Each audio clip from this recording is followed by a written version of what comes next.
చిన్నారులకు విద్యను దూరం చేసిన ఘనత గత వైసీపీ పాలకులదేనని మాజీ కేంద్ర మంత్రి పూసపాటి అశోక్ గజపతిరాజు విమర్శించారు. గత 3 రోజులుగా జరుగుతున్న ఏఐఎస్ఎఫ్ 49వ రాష్ట్ర మహాసభలో పాల్గొన్న ఆయన విద్యార్థుల భవితవ్యంపై ఆందోళన వ్యక్తం చేశారు. ఈ విజయనగరంలో ఏర్పాటు చేసిన ప్రత్యేక కార్యక్రమానికి ముఖ్య అతిథిగా హాజరైన అశోక్ గజపతిరాజు రాష్ట్ర నలుమూలల నుండి వందలాదిగా హాజరైన ఏఐఎస్ఎఫ్ సభ్యులను ఉద్దేశించి మాట్లాడారు. పిల్లలకు బడులు లేకుండా చేయడంతో ఆడపిల్లలు సుదూర ప్రాంతాలకు వెళ్లి చదువుకోవాల్సిన పరిస్థితుల్లో వారు చదువుకు దూరమయ్యారన్నారు.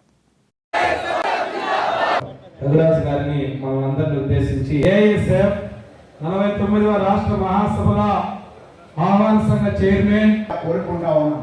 అశోక్ గజపతిరాజు గారిని ఉద్దేశించి వచ్చినటువంటి అనేకం ఈవేళ మన ఆహ్వాన సంఘ అధ్యక్షోపన్యాసం ఉంది. నేను మొన్న అధ్యక్షోపన్యాసంలో కూడా మీకు చెప్పడం జరిగింది. ఇదంతా చదవాలంటే ధైర్యశాలి ఈ ఉత్తర ఇప్పుడు వారు మాజీ మంత్రులు అయ్యారు కనుక ఎవరు ఏం పని చేశారో విశ్లేషిస్తే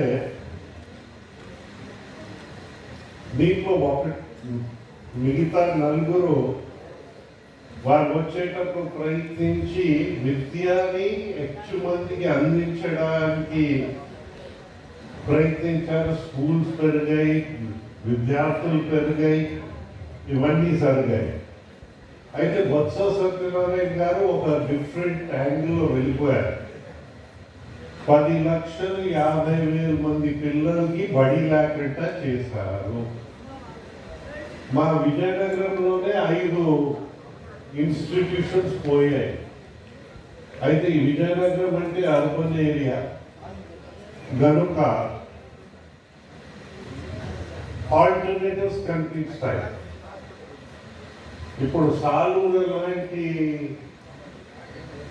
నియోజకవర్గం ట్రైబల్ ట్రాక్ చూస్తే అక్కడ 23 స్కూల్స్ ఎత్తేసారు. దాంతో ఏమైందంటే పిల్లలకి బడి లేకుండా అయిపోయింది.